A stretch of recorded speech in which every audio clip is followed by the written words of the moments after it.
Hello everyone, क्या हाल चाल है। उम्मीद करती हूँ कि आप सब ठीक ठाक होंगे, खैरियत से होंगे। मैं भी बिल्कुल ठीक हूँ, अल्हम्दुलिल्लाह। This is Maham and welcome to my another brand new vlog in life of desi American girl. दोपहर के 12:32 मैंने सोचा कि आज मैं कर लेती हूँ स्टेयर्स वैक्यूम। ये पीछे ये छोटा सा वैक्यूम है, हैंडी वैक्यूम कहते हैं इसको। तो ये स्टेयर्स यानी कि सीढ़ियाँ साफ़ करने के लिए होता है। जो सीढ़ियाँ हैं वो हम डेली साफ़ नहीं करते क्योंकि यहाँ पे इतनी मिट्टी तो आती नहीं है, तो वीक में 1 या 2 दिन हम कर लेते हैं, फिर भी साफ़ ही रहती हैं ये। नीचे वाला जो पोर्शन है वो मैं ऐना की वजह से डेली साफ़ करती हूँ, क्योंकि वो कुछ खाती पीती रहती है तो नीचे कुछ ना गिराती रहती है। मिट्टी का तो यहाँ पे नामो निशान ही नहीं है ना, कि मिट्टी तो आती ही नहीं है। मैंने सोचा, अभी मैं पानी पी रही थी तो मुझे ख्याल आया कि क्यों ना मैं आज आपको बताऊं कि हम यहाँ के हमारे घर पे हम पानी का अरेंजमेंट किस तरह होता है, कि किस तरह हम साफ़ पानी पीते हैं, क्या तरीका है। हर चीज़ मैं आपको दिखाऊंगी। तो ये आप कह लेंगे ये पार्ट 1 है। तो पहले मैं घर के बाहर दिखाऊंगी कि घर के बाहर हमने क्या अरेंजमेंट किया हुआ है, और वो घर के बाहर किया हुआ है वो घर के अंदर कैसे पानी आता है। वीडियो आपने पूरी एंड तक देखनी है। तब तक मैं ये पानी पी लूँ और साथ में ये थोड़ी सी स्टेयर्स और रह गई हैं, ये साफ़ कर लूँ, फिर मैं आपसे मिलती हूँ।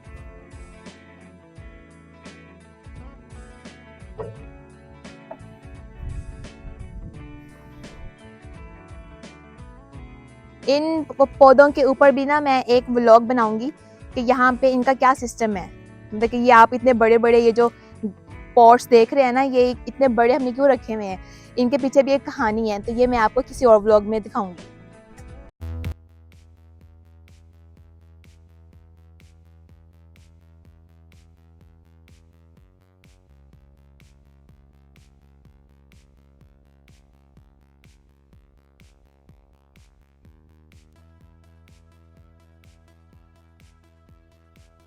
तो अब चलते हैं, जो बाहर हमारा पानी का अरेंजमेंट है वो किस तरह का है, तो मैं आपको दिखाती हूँ। हम चलते हैं उधर।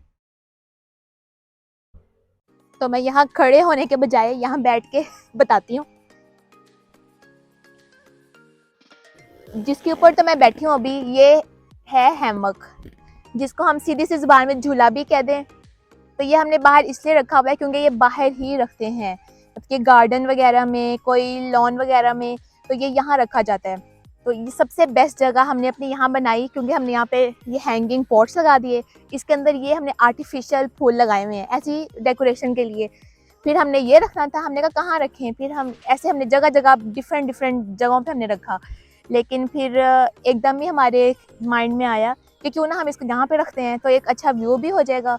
तो हम में से जब भी किसी ने कोई वैसे ही सुकून चाहिए होता है, या यहाँ पे ये बर्ड फीडर लगाया हुआ है हमने, तो परिंदे वगैरह आते रहते हैं, तो बड़ा यहाँ पे सुकून होता है। तो अभी इस टाइम साथ वाला जो घर है वहाँ पे ना कोई कंस्ट्रक्शन चल रही है, तो इसलिए अभी काफ़ी शोर शराबा है। तो अभी तो सुकून नहीं है, लेकिन जब सुकून होता है तब ज़्यादा मज़ा आता है। अभी तो मैं आप लोगों को बताने के लिए आई हूँ यहाँ पे। ये आप देख सकते हैं, ये वाइट वाइट वाला, ये जिस तरह एक मोटर लगी हुई है। वैसे तो ये मोटर नहीं है, इसको यहाँ पे कहते हैं वेल, जिसको हम कुआं कह लें और ट्यूबवेल कह लें, लेकिन यहाँ पे इसको वेल कहते हैं। ठीक है। तो इसका इसके कोई पाइप बाहर नहीं है। इसका जो मेन पाइप है वो ज़मीन के अंदर है, और ज़मीन के अंदर वो है ऑलमोस्ट तकरीबन 6 फीट, मतलब कि नीचे है। तो वैसे तो इसलिए बाहर यहाँ पे ज़मीन के ऊपर कोई पाइप नज़र नहीं आएगा, ज़मीन के नीचे है। लेकिन कभी ना मसला भी हो जाता है, जब कभी कोई ख़राबी वगैरह हो जाती है ना, तो फिर थोड़ा मुश्किल होता है वो 6 फीट नीचे जाना और फिर उसको उसकी खुदाई वगैरह करना। तो वैसे तो बहुत कम इस तरह होता है कि कोई मसला हो, लेकिन जब हो जाए तो फिर थोड़ा सा ना ऐसे मुश्किल होती है। और आप ना, मैं आपको दिखाती हूँ, ये यहाँ पे ना ये जो ये चीज़ है, ये है कोई ना वो वायर है, मतलब कि ना बिजली की तार है ये। और इसकी मोटर जो है वो ना 400 फीट नीचे है ज़मीन से। जितना कुआं होता है इतना नीचे डीप होता है ना, तो इसकी जो मोटर है वो ज़मीन के नीचे है, इसलिए हमें बाहर कोई आवाज़ नहीं आती। लेकिन ना मैं भी चेक करती हूँ, क्योंकि वो तो चल ही रही है ना, बाहर तो कोई आवाज़ नहीं आ रही। हाँ, जिस तरह थर थर की वाइब्रेशन जैसी आवाज़ आ रही है, कान लगाएं तो आती है, वैसे नहीं आती। तो ये इस तरह ये यहाँ पे हमने ये लगाया हुआ है, तो इसका जो डायरेक्ट ये जो पानी, सॉरी मेरा पीछे लग रहा है, तो इसका जो पानी है ना, मतलब ये जो मोटर है, इसका पानी जाता है सीधा हमारे घर के अंदर। तो घर के अंदर कहाँ जाता है, हमारा बेसमेंट है, वहाँ पे हमने घर के अंदर इसका अरेंजमेंट रखा हुआ है। तो वो उसका मैं, ये पार्ट 1 है, तो पार्ट 2 में मैं आपको घर के अंदर वाला दिखाऊंगी जो हमारे बेसमेंट में हमने क्या किया हुआ है। मैं चाहती हूँ कि पाकिस्तान में या इंडिया में लोग अगर इस तरह का अरेंज करें तो उनको साफ़ पानी मिल सकता है पीने के लिए। मुझे याद है स्कूल वगैरह में ना, मेरी स्कूल में, कॉलेज में, यूनिवर्सिटी में, चलो यूनिवर्सिटी और कॉलेज में तो हम बड़े हो गए थे, तब तो हमें अकल आ गई थी। लेकिन स्कूल में ना तो मेरी मम्मा है वो कहती थी कि स्कूल का पानी नहीं पीना, हमें ना वाटर बोतल लेके देती थी, तो हम ना उसमें पानी, ठंडा पानी, कभी जूस वगैरह इस तरह उसी में लेके जाते थे। तो स्कूल से हम वैसे पानी भी नहीं पीते थे, क्योंकि वहाँ पे अक्सर आप लोगों ने भी देखा है कि पाकिस्तान के स्कूल्स वगैरह में स्पेशली कि वो कहते हैं पानी कड़वा होता है, खारा पानी होता है, मतलब कि अच्छा पीने वाला पानी नहीं होता। तो वो अक्सर पानी पी के बच्चे बीमार भी हो जाते थे, किसी का पेट खराब हो गया, कोई वैसे बीमार हो गया, वॉमिटिंग, उल्टियाँ वगैरह स्टार्ट हो जाती थी।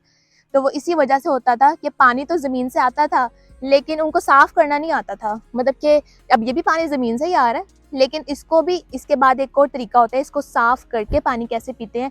तो वो अगर इस तरह की अरेंजमेंट स्कूल्स वगैरह में, गाँव वगैरह में हो जाए, तो वहाँ पे अच्छा खासा पीने वाला साफ़ पानी उनको मिले।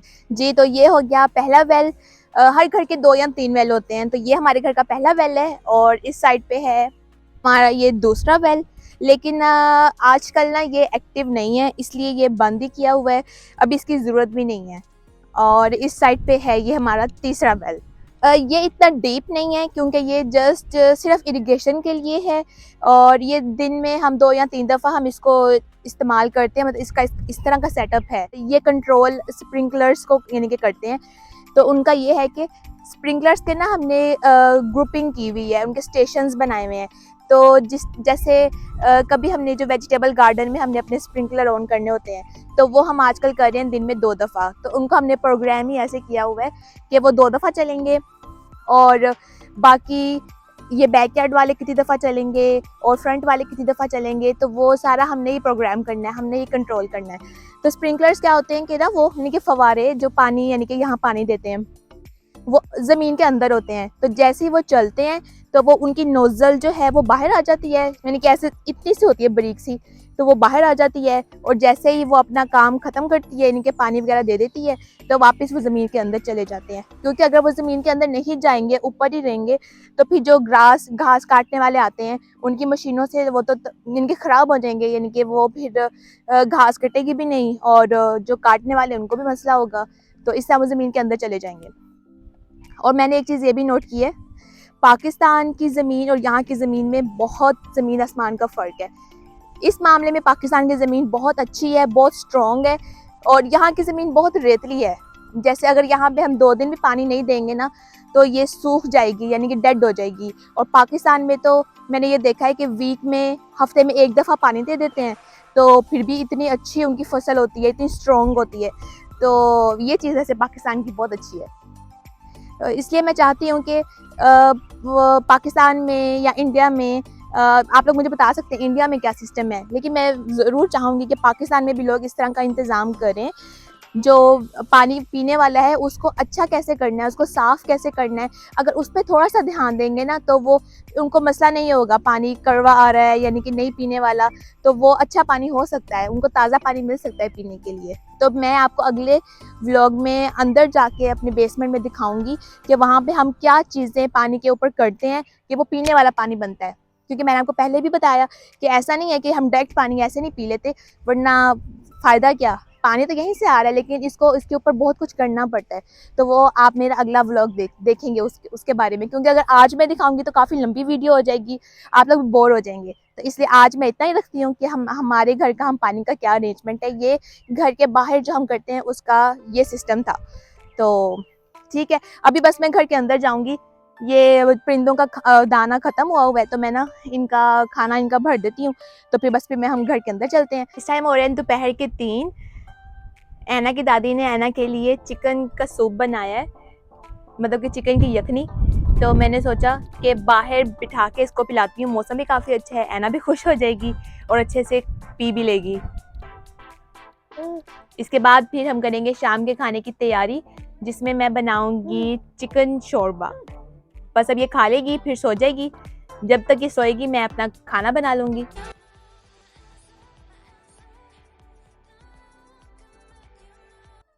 यहाँ मैंने खाना बनाना स्टार्ट कर दिया है।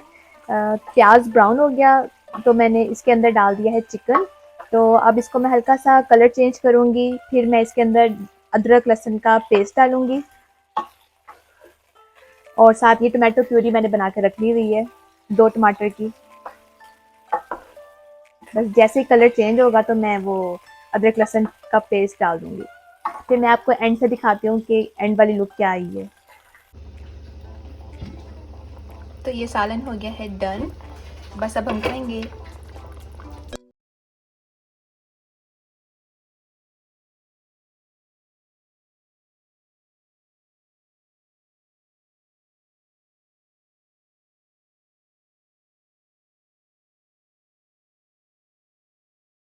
पौने 7 खाना हमने खा लिया अल्हम्दुलिल्लाह। बहुत मज़े का बहुत टेस्टी चिकन शोरबा बना था। तो और अब हो गई है शाम, मौसम बहुत अच्छा हो गया है, हवा बहुत अच्छी चल रही है। फिर मैंने सोचा कि चलो मैं अपनी वीडियो का भी एंड कर लेती हूँ।